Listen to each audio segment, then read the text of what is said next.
자, 이제 오늘의 시사평론, 시사평론가 리엘 파트너스의 이승기 변호사 전화 연결돼 있죠.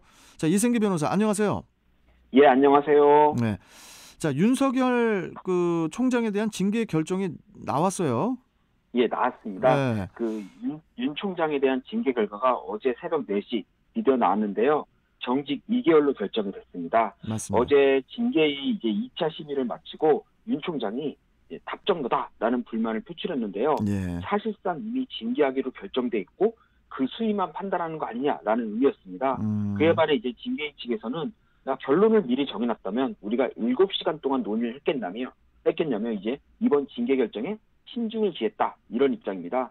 하지만 징계위원 4명 모두 친여권 성향인데다가 뒤늦게 이번 징계를 위한 이제 맞춤형 위촉 의혹을 받는 이 정한중 징계위 위원장 직무대리도 지난 8월 국회에서 열린 한 세미나에서 검찰 개혁의 대표적 저항 세력으로 이제 윤 총장을 지목을 했습니다. 예. 그렇다 보니까 이번 중징계는 충분히 예정된 수순인데요. 특히 이번 정직 2개월은 어느 정도 또 예상이 됐던 게 이미 윤 총장이 대권 주자급으로 성장을 했습니다. 예. 그렇다 보니까 아무래도 해임을 한다는 건 여론의 역풍이 좀 불지 않을까라는 측면에서는 좀 부담이 될 것으로 보였고요.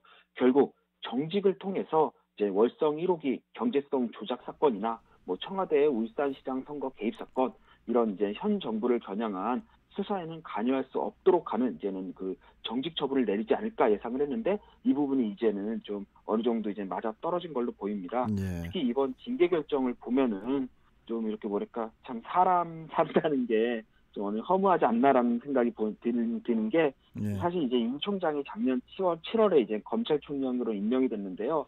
그때만 하더라도 이제 범여권에서 검찰 개혁의 적임자다라는 찬사를 받았습니다. 그런데 불과 1년 4개월 만에 헌정사상 첫 번째로 징계총장이라는 이제 불명예를 안게 된 건데요. 윤 총장은 이제 검찰총장 임명 직후에 현 정권 핵심인 이제 조국 전 법무부 장관 일가 비리 사건 비리 의혹 수사에 이제는 착수하면서 여권과 사이가 틀어졌고요. 올해 1월 추미애 법무부 장관이 취임한 이후에는 현 정권과 이제 갈등이 극단으로 치달았습니다. 결국 이번 징계 혐의가 인정된 배경에는 이제는 거의 현 정권과의 또 이제 불화가 이제 근저에 깔려 있는 걸로 보이는데요. 이번에는 이제 판사 불법 사찰 그리고 정치적 중립 의무 위반 그리고 채널A 사건 관련 감찰 및 수사 방해 이렇게 4가지 항목에 대해서 이제 징계 사유가 인정된다라고 해서 이번 중징계 정직 2개월이라는 중징계를 받게 된 겁니다. 일단 지금 이번 징계에 대해서는 윤 총장 측에서도 바로 집행정지 신청과 함께 징계 처분 취소 소송을 통해 이제 치열하게 다툴 것으로 보이는데요. 예. 지금까지 나온 의혹만 놓고 보면 법원이 임기가 보장된 검찰총장을 업무에서 배제하는 이런 뭐 정직 결정을 그대로 유지하기는 좀 어려울 것으로 보입니다.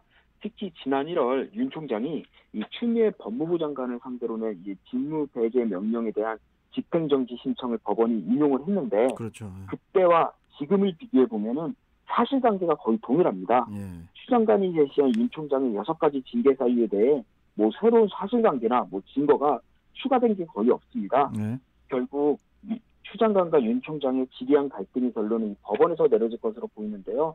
지금으로서는 윤 총장이 다소 유리한 형국으로 그렇게 보입니다. 근데 이제 정직 3개월이나 뭐 정직 6개월설이 좀 있었는데 어떻게 정직 2개월이 됐어요? 이 부분은 어떻게 생각하십니까? 일단 정직 6개월은 사실상 내년 7월이 윤 총장의 임기 마지막이기 때문에 사실상 해임과 똑같습니다. 그렇죠. 그러니까 결국 해임했다는 것과 똑같은 효과를 얻기 때문에 아무래도 여론의 역풍이 좀 걱정이 될 거고요. 뭐 3개월이나 2개월이나 뭐 크게 다르지 않는데 워낙 3개월설이 뭐 정직 3개월설이 너무 언론을 통해 너무 알려지다 보니까 이 징계위에서도 뭐 약간 3개월을 딱 맞추기 좀 힘들지 않나. 뭐 그렇게도 한번 생각해 봅니다. 네. 앞으로 뭐 소송 이어지겠네요. 예, 맞습니다. 네. 자, 그러면은 또 정식 첫 번째 이슈부터 한번 가볼까요? 예, 오늘 이슈는 슈퍼 여당의 힘, 쟁점 법안 통과 속도전입니다.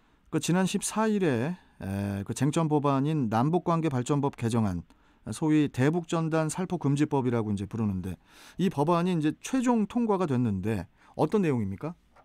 예, 이번 대북전단 살포금지법은 이 군사분계선 일대에서 대북전단을 살포하거나 또 대북 확성기 방송을 하는 것 같이 이런 남북 합의서를 위반할 경우에는 3년 이하의 징역 또는 3천만 원 이하 벌금에 처하도록 하는 것이 주요 내용입니다. 네. 그간 여야 모두 이 법을 두고 평행선을 달렸는데요. 여당인 민주당은 이제 접경 지역 주민들의 안전을 위해 반드시 필요하다 이런 입장인 반면에 또 야당인 국민의힘은 헌법상 기본권인 표현의 자유를 제한하는 악법이다 이런 상반된 입장이었습니다. 뭐 사실 그동안 대북 전단은 계속 있어 왔거든요. 예, 이제야 이를 금지하는 법을 만든 게 조금 때늦은 감이 있다 뭐 이런 얘기도 있는데 결국 이번 법안 통과의 배경에는 그 올 초부터 이어진 북한과의 갈등 상황을 해결하고자 하는 그 문재인 대통령의 의지가 또 담겨 있는 것 같은데 이 부분은 어떻게 보시고 계세요? 예.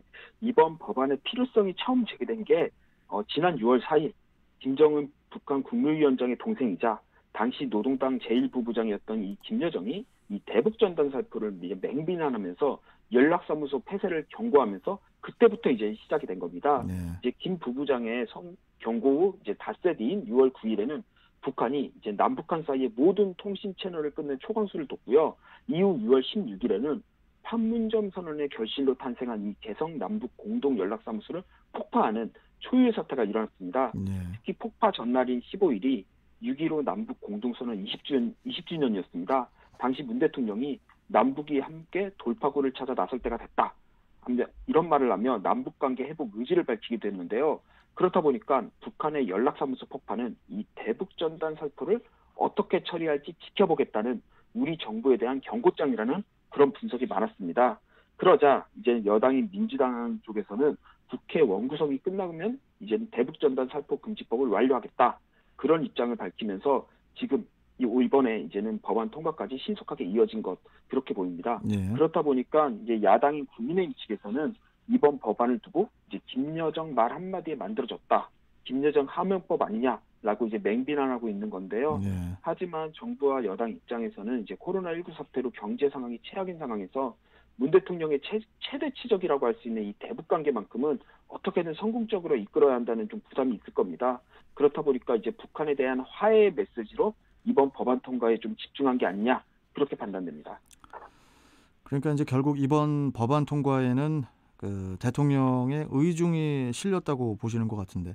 예. 그런데 이제 국민의힘 측에서도 필리버스터를 진행을 하면서 그 법안 통과를 결사적으로 막았는데 역부족이었던 것 같아요.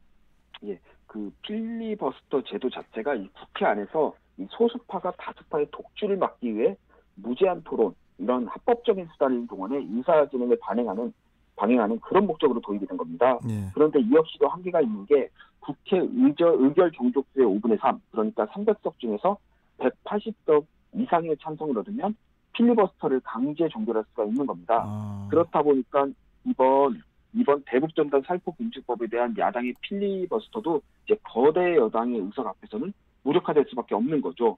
이미 국회 자체가 좀 기울어진 운동장이기 때문에 야당이 국민의힘이 사실 단독으로 할 수 있는 게 거의 없습니다. 과거에는 민주당도 이제 소수 진보 야당 이제 정의당과 연합을 해야 뭐 법안 통과가 가능한 그런 상황이 있었기 때문에 예. 어느 정도 서로 양보하고 타협하고 그래서 이제 절충안으로 이제 법안을 통과시키고 이런 사례가 되게 많았는데요. 하지만 이번 정기국회나 임시국회에서는 좀 상황이 다른 게 민주당이 절대 가반인 174석의 의석수를 가지고 있습니다. 그렇다 보니까 야당의 반대나 뭐 일부 비판 여론에도 불구하고 쟁점 법안들을 대부분 통과시키고 있다는 겁니다. 대표적으로 이제 공수처법이나 이제 국정원법, 대북전단 살포 금지법에 대해 이제 야당이 이제 필리버스터를 했음에도 거대 여당이 이제 모두 이 필리버스터를 모두 조기 종결시켰습니다. 그러면서 해당 법안들이 모두 속전속결로 처리가 됐는데 이는 결국 이제는 그동안 문 대통령이 약속해온 개혁 입법을 뒷받침하는 그런 측면도 있고 또 무엇보다 전통적인 지지층을 결집시키기 위해 선명한 이제 개혁성을 보이는 게 유리하다. 이런 자신감이 또 근저에 깔려 있는 것으로 보입니다. 그렇다 보니까 정의당이 단식 투쟁까지 하면서 가장 그 역점을 두고 있는 이 중대재해기업처벌법도 민주당이 이제 단독 법안으로 통과시키는 그런 가능성까지 제기되고 있습니다. 예. 결국 이제는 정치의 최종 목적은 선거에서 이기는 건데 슈퍼 여당의 입법 독주, 과연 표를 몰아준 국민들의 뜻에 부합하는 것인지 아니면 표를 주지 않은 또 다른 국민들의 뜻에 어긋나는 것인지는 차후 선거 결과에서 결정될 것으로 그렇게 보입니다. 서울하고 이제 부산 보궐선거에서부터 이제 나타나기 예, 시작하겠죠. 예, 맞습니다. 네. 자, 오늘 말씀 좀 여기까지 듣도록 하겠습니다. 내일 뵐게요. 고맙습니다. 예, 예, 감사합니다. 네. 자, 시사평론가 리얼파트너스 이승기 변호사와 함께 했습니다.